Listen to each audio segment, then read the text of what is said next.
जिसको धर्म का ज्ञान ही नहीं है वो धर्म का प्रचार क्या करेगा? वो धर्म का प्रचार नहीं करेगा, धर्म का दुष्प्रचार करेगा।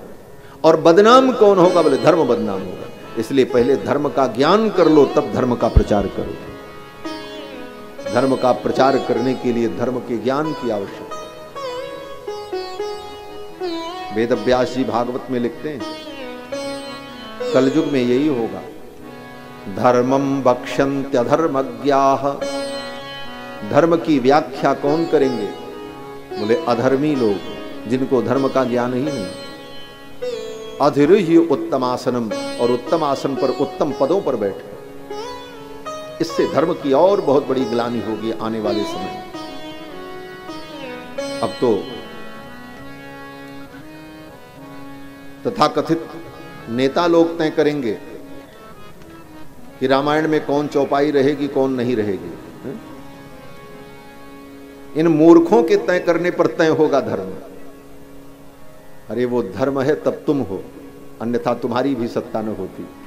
बंधुओं, समय आएगा, समय सबको जवाब देता है। और ऐसी ओछी राजनीति व्यक्ति को नहीं करनी चाहिए। और जो कुछ समाज में विषमता पैदा हुई, उसके कारण यही लोग हैं, धर्मशास्त्र कारण नहीं।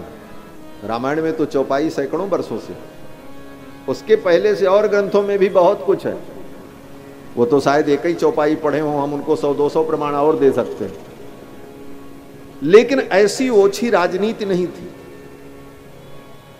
लोगों का चिंतन पवित्र था और कोई भेदभाव नहीं था। समाज के सभी लोग मिलजुल कर एक साथ रहते। लेकिन ये भेदभाव पैदा करने वाले ये दुष्ट लोग। वही रामायण में तो ये भी लिखा है कि राम जी ने केवट को गले लगाया। राम जी से किसी ने कहा कि आप बड़े बड़े ऋषि मुनियों के आराध्य हो, तो भगवान को उतनी प्रसन्नता नहीं हुई। लेकिन किसी ने कहा आप केवट के मित्र हो, तो भगवान प्रसन्न हो गए। केवट मीत कहे सुख मानत, बानर बंधु बड़ाई, जानत प्रीति रीति रघुराई। रघुनंदन के उस चरित्र को भूल गए। सुन केवट के बैन प्रेम लपेटे, अटपटे बिहसे करुणा ऐन चितई जानकी, लखन तन वो दोहा नहीं याद आया?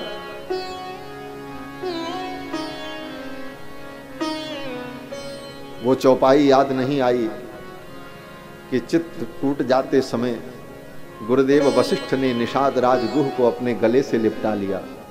महर्षि वशिष्ठ ब्रह्मा के पुत्र। वो समता, वो प्रेम, वो मानवता आपको रामायण में नहीं दिखी। बस एक चौपाई दिखी, ढोल गंवार शूद्र पशु नारी, सकल ताड़ना के अधिकारी। और मुझे लगता है ऐसे लोगों के लिए ही गोस्वामी जी ने लिखा था। ऐसे ही लोगों के लिए लिखा था। तुम्हारे जैसे लोग जब इस प्रकार के हो जाएं तो उनके लिए ताड़ना ही जरूरी है। और मैं जबरदस्ती का अर्थ नहीं करता हूं। बहुत लोगों ने सफाई दी। ताड़ना का अर्थ होता है देखना, ताड़ना का अर्थ होता है शिक्षा देना, ताड़ना का अर्थ होता है